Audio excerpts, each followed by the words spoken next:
बात नहीं करी इन्होंने। कंटीले तार लगा दिए, सड़क में कील गड़वा दी, बड़े बड़े सीमेंट के बैरिकेडिंग रख दिए और उसके बीच के अंदर सीमेंट कंक्रीट भर दी। यहीं पे उनका मन नहीं बना। किसानों ने जब अपने आवागमन के अधिकार का प्रयोग करने के लिए ट्रैक्टर से उनको हटाने का प्रयास किया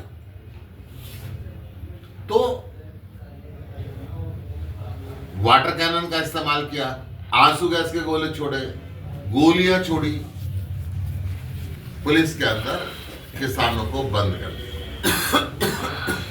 मैं पूछना चाहता हूं, इस देश का संविधान हमें प्रदर्शन करने का हक देता है। सपोज डॉक्टर हड़ताल करते हैं,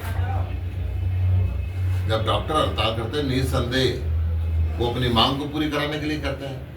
उस समय मरीज को जान से मरने का खतरा होता है।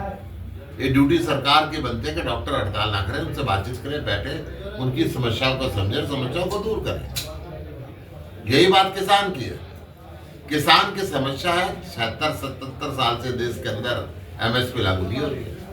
प्रधानमंत्री ने आज से 3 साल पहले वायदा भी किया, वो वायदा याद कराने के लिए आना चाह रहे हैं।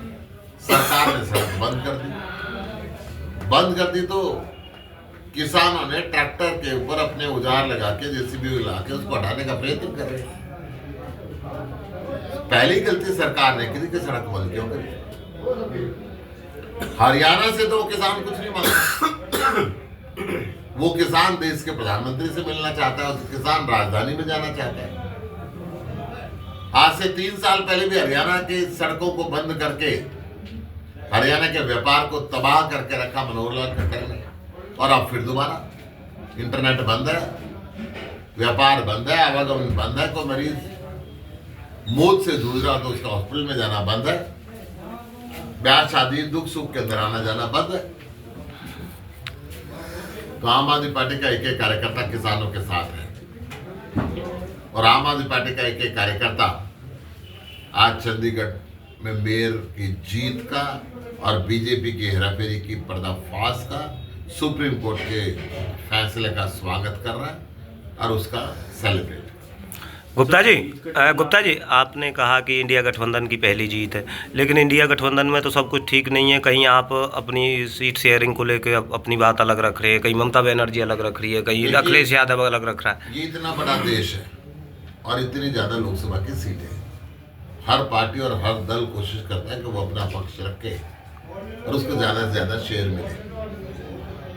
ये तो जो परिवार के अंदर छोटा सा समझौता था, तब भी कई बार वार्ता के दौर होते हैं। ये वार्ता के दौर चल रहे हैं। मैं समझता हूँ अंत में सुखद निर्णय। आप इसके साथ मिलकर आगे चलने की बात कर रहे हैं। हरियाणा में कांग्रेस खुद 3 धड़ों में बटी हुई इस समय, उसकी खुद की परिस्थिति खराब चल रही है। मुझे लगता है कि उसके साथ हरियाणा में क्या स्थिति है? देखिए, खाली हरियाणा की बात नहीं है, पूरे देश की बात है। ये देश के लोकतंत्र को बचाने की बात है। जिस तरीके से भारतीय जनता पार्टी वोटों की चोरी कर रही है, जिस प्रकार से ईवीएम में हेराफेरी कर रही है, जिस प्रकार से विरोधी दल के नेताओं को जेल के अंदर डाल कर रखी हुई है, दिल्ली के सर्वश्रेष्ठ शिक्षा मंत्री को 1 साल से बंद करके रखा हुआ है, स्वास्थ्य मंत्री को 2 साल से बंद करके रखा हुआ है, संजय सिंह जी को बंद करके रखा हुआ है, अरविंद केजरीवाल को बंद करना चाहते हैं, सारे विपक्षी नेताओं को बंद करना चाहते हैं। और जो इनमें मिल जाए उसके सारे मुकदमे खत्म हो जाते हैं।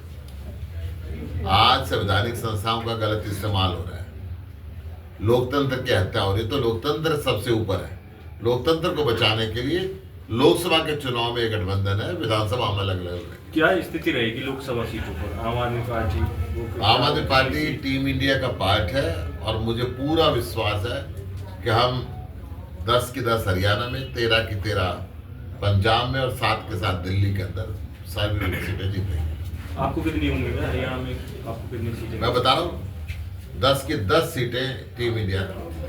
अगर बात करें पंजाब का रास्ता दिल्ली से होकर गुजरता है, पंजाब का जो रास्ता है दिल्ली जाने का हरियाणा का होकर गुजरता है। जो किसान थे उनका हरियाणा से कोई लेना देना नहीं था, वो दिल्ली जा रहे थे सीधा का सीधा। हरियाणा सरकार ने जिस तरीके से रास्ते बंद किए पूरी तरीके से, उस तरीके से कितनी विफलता मानते हैं जन सरकार?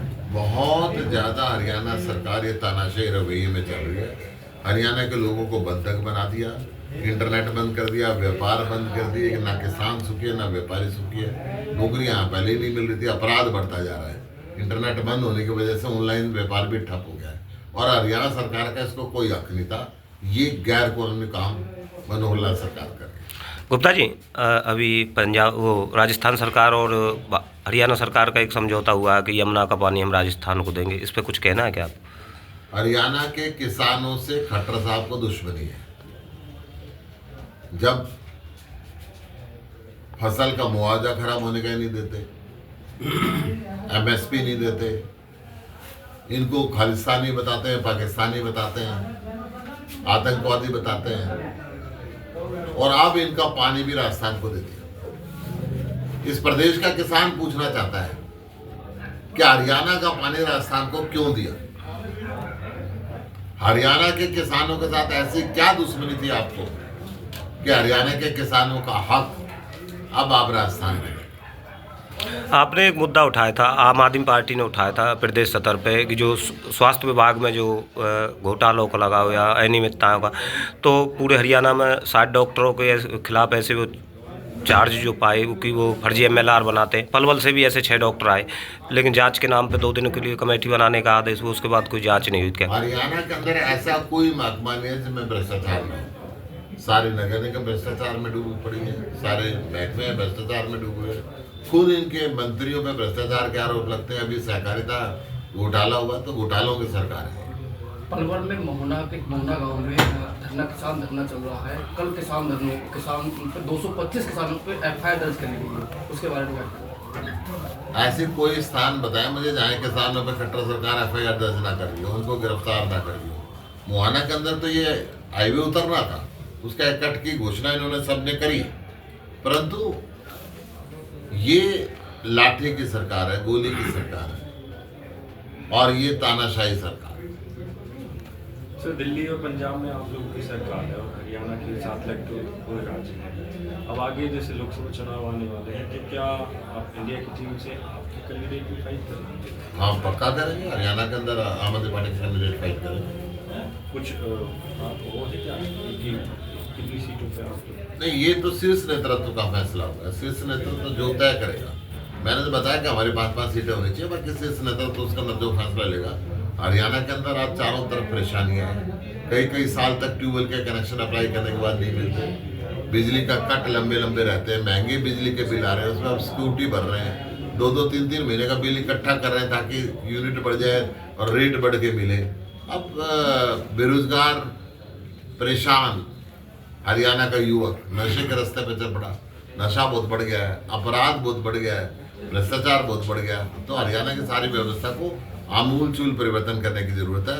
हरियाणा को अरविंद केजरीवाल की जरूरत है। गुप्ता जी, आपकी पार्टी में सीनियर लीडर थे कुछ समय पहले अशोक तंवर, अब वो बीजेपी में चले गए। उनका अभी हाल ही में बयान आया है कि मैं दलदल में से बाहर निकल के आया हूँ, तो क्या कहना है आपका? वो यहाँ पे नेता थे, अब उनका बयान ये भी आया था मैं मजदूर हूँ, मजदूरी करूँगा। तो ये तो उनको तय करना है कि वो दलदल में मजदूरी करेंगे कि रेगिस्तान में करेंगे। जब नेता एक पार्टी में रहता है उसकी तारीफ करता है, दूसरी पार्टी में रहता है उसकी बुराई क्यों करता है? हमने तो कभी बुराई नहीं करी, हम किसी की बुराई नहीं करते। हम तो अपने काम के बताते हैं। हम 24 घंटे अच्छी बिजली देते हैं, सस्ती देते हैं, फ्री देते हैं। हम 24 घंटे पानी देते हैं, फ्री देते हैं, अच्छे स्कूल बनाते हैं, अच्छे हॉस्पिटल बनाते हैं, महिलाओं को बस यात्रा फ्री देते हैं, बुजुर्गों को तीर्थ यात्रा फ्री देते हैं और फिर भी प्रॉफिट की सरकार चलाते हैं। ये कुछ भी नहीं देते। तंवर साहब आम आदमी थे उस टाइम, बीजेपी को निकम्मी सरकार कहा करता था, आज उसी सरकार में वो जाकर मिल गई। तंवर साहब किसको क्या बोल रहे हैं वो तो तंवर साहब से पूछना पड़ेगा। गुप्ता जी, मैनिफेस्टो को लेके जिस तरह से आप लोगों का मैनिफेस्टो है उसमें जो चीज़ें हैं अभी तक कांग्रेस का जो रहा है उसको लेके क्या विचार मंथन होगा? जो कॉमन मिनिमम प्रोग्राम गठबंधन के लिए बनेगा वो जनता के सामने आएगा। गुप्ता जी, 6 सम्मन ईडी के आए तो अरविंद केजरीवाल उन पे नहीं गए, उनके सम्मुख पेश। अब क्या मजबूरी बन रही है? अरविंद केजरीवाल खुद को हाल लगा रहे हैं कि मैं आपके समक्ष पेश हूं। कोई मजबूरी नहीं है। अरविंद केजरीवाल कहते हैं जब संवैधानिक नोटिस आएगा, लीगल नोटिस आएगा तो वो जाए।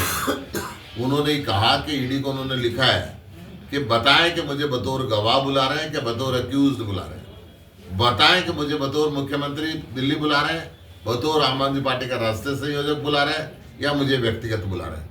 और मैं एक बात और कहना चाहता हूँ, बड़े दुख के साथ कह रहा हूँ, ये ईडी इनका तोता बन गया, जो भाषा वो बुलवाते हैं वो बोलते हैं।